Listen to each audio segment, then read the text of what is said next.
Hello friends. So অনেক দিনই হয়ে গেল ভিডিও একদমই দেওয়া হচ্ছে না ইউটিউবে। তো আমি আজকে যে ভিডিওটা করব সেই ভিডিওটার অ্যাকচুয়ালি মোটিভটা কি, আমরা পরশু দিনকে রাত্রেবেলা যেমন আমাদের খাওয়া দাওয়ার পরে আমরা নাইট ওয়াকে যাই। তো আমি আমার হাজব্যান্ড নাইট ওয়াকে বেরিয়েছি। যদিও 2019 আর 2025-26-এর এই এরিয়াতে অনেক কিছুই চেঞ্জ হয়েছে। মানে আমি যখন এসেছিলাম এখানে প্রায় কিছুই ছিল না, রাস্তাঘাট ফাঁকা ফাঁকাই থাকতো, পপুলেশন অতটা ছিল না। অ্যান্ড 9টার পরে 9:30 পত্র লোক দেখতাম না, ফাঁকাই থাকতো রাস্তা। অ্যান্ড ডেভেলপমেন্টও এতটা হয়নি, but after corona within 2 to 3 years অনেকটা ডেভেলপমেন্ট হয়েছে। মানে নিউ নিউ অনেক শপ খুলেছে, অনেক এখানে মানে আড্ডা ক্লাবিং যেটা হয় না, ওই ব্যাপারটাও অনেক হয়েছে। গাড়ি টাড়ির যাতায়াত বেড়েছে। অনেক সময় আমাদের এখানে রেল লাইনের ফাটক আছে, ওটা ক্লোজ থাকলে আমাদের যেহেতু হাইওয়ের সাইডে, তো হাইওয়ের বড় বড় যে ট্রাক লোডেড হয় না, এমনকি ট্যুরিস্ট বাস টাসও এখান থেকে যায়, ভেতর দিয়ে যায়। তো যাই হোক, এরকম এখনকার কন্ডিশনটা অনেকটা চেঞ্জ হয়ে গেছে। সেটা আমি জানি কি ডেভেলপমেন্ট হওয়া তো দরকার। তো নাইটে আমরা ওয়ার্ক করতে বেরিয়েছিলাম, ঠিক আছে। তো যথেষ্ট অ্যালার্টভাবেই আমরা চলছিলাম। আর সাইড দিয়ে হয়েছে কি, হঠাৎ করে একটা মানে সবজির ভ্যান নিয়ে যাচ্ছিল, আর আমার হাজব্যান্ড আর আমি ছিলাম। তো হাজব্যান্ডের হাতে লেগে গেছে ধাক্কা।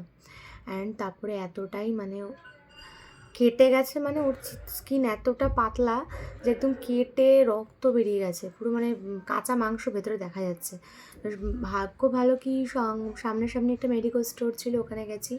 ওখানে গিয়ে ওষুধ টষুধ লাগালাম, তারপরে ইয়ে করলাম, কী বলে ভুলে যাই মাঝে মাঝে। ওখান থেকে ডেটল নিলাম, অয়েনমেন্ট নিলাম। পরের দিন আবার টিটেনাস দিতে গেছিলো। তা এখন মানে আমাদের নাইটে বেরোনোটাও না এখন আনসেফ মনে হয়। আনসেফ মনে হওয়ার কারণ আছে, শুধু যে একটা ইনসিডেন্ট হয়েছে তার জন্য আনসেফ মনে হয় তা না।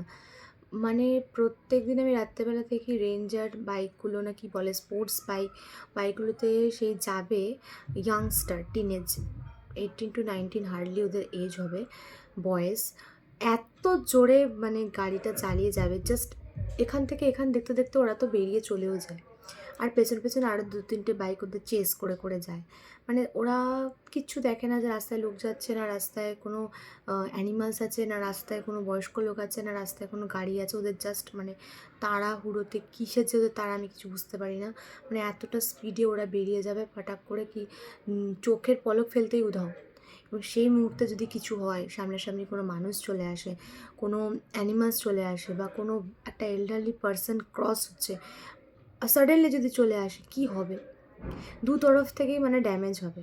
এটা তো আমরা দেখেই থাকি, এটা কোনো নতুন কথা না, আমি জানি। এটা কলকাতাতেও হয়, যে কোনো স্টেটেই হতে পারে আমাদের এখানে। বাট আমি ভাবি যে কেন এরা মানে কী মজাটা পায় আমি একটু বুঝতে পারি না। আমি কী যে দেখে, মানুষকে যদি দেখাতেও চায় যে আমাদের কাছে এই ব্র্যান্ডেড এই বাইকটা আছে, ঠিক আছে, আমি অত ব্র্যান্ডের নাম জানি না, বাট ওই রয়্যাল এনফিল্ড একটা বাইক আছে, ঠিক আছে, আরও কিছু বাইক আছে। তো তুমি যদি দেখাতেই চাও, মানে এটা যদি শো অফ করার একটা প্রসেস হয়, তা তুমি যদি 1 সেকেন্ড আর 2 সেকেন্ডের মধ্যে বেরিয়ে যাও, তাহলে মানুষ দেখলোটা কি? মানে এটা শো অফের কোন প্রসেস, আমি তো সেটাই বুঝতে পারি না। যাই হোক, এটা তো জাস্ট কথাটা বলতে গিয়ে উঠলো কি এই ব্যাপার। আমি এখানে থাম্বনেলে দেখবো, ইমেজটা দেবো, তাহলে আপনারা বুঝতে পারবেন যে কতটা মানে কেটে গেছে এবং সেটা কেন হয়েছে। এটা তো চলো সাডেনলি ধাক্কাটা লেগে গেছে, ওর হাতটা কেটে গেছে, অতটা বেরিয়েছে ব্লাড বেরিয়েছে, কিন্তু জিনিসটা হলো কেন? মানে এত লোক ঘিঞ্জি, আমাদের হাঁটার জায়গাটাই নেই। আমরা ফুটপাথের উপর দিয়ে হাঁটি, এমন না যে 2 মিনিট। তো সেটাই, মানে এত লোক হাঁটাচলা করছে, আমরা কিন্তু ফুটপাথের ওপর দিয়েই যাচ্ছি, এমন না যে আমি গাড়ির মাঝখান দিয়ে চলে যাচ্ছি। আমাদের দুটো জিনিসটা হয়নি, এটা অ্যাক্সিডেন্টালি হয়েছে, দোষটা ওনারও ছিল না। বাট এতটা পপুলেশন, আর আমি যে এরিয়াতে থাকি, এত মানে গুজরাটে তো জানোই মিল্ক অ্যান্ড ডেয়ারি প্রোডাক্টসের জন্য এখানে মানে ফেমাস।